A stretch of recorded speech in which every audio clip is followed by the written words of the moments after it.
रतन नायर ମାନେ exit poll ସଦାବେଳେ ଯେ ପୁରା ସବୁ ସମ୍ପୂର୍ଣ୍ଣ ଭାବେ ଠିକ୍ ହେବ କହିହେବନି, କାରଣ ଭିନ୍ନ ମତ ମଧ୍ୟ ଆସୁଛି। ବିଭିନ୍ନ ଯେଉଁ ସୂତ୍ରରୁ ଯେଉଁ ଏକ୍ଜିଟ୍ ପୋଲ୍ ଦେଖାଉଛନ୍ତି ସେଥିରେ ଆମେ ସଠିକ୍ ଆକଳନ କରିବା ମଧ୍ୟ ବଡ଼ କଷ୍ଟକର ହୋଇପଡ଼ିଛି। ତେଣୁ ଝୁଲା ସରକାର କାହିଁ ମୋତେ ଝୁଲା ସରକାର ମୋ ବ୍ୟକ୍ତିଗତ ମତ ଝୁଲା ସରକାର ହେଲା ଭଳିଆ ଲାଗୁନି।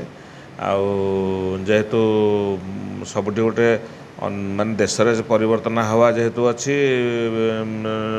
ଏକ୍ଜିଟ୍ ପୋଲ୍ରେ ମତ ଯାଉଛି ଯେ କେନ୍ଦ୍ରରେ ପୁଣି ଥରେ ଭାଜପା କ୍ଷମତାକୁ ଆସିପାରେ।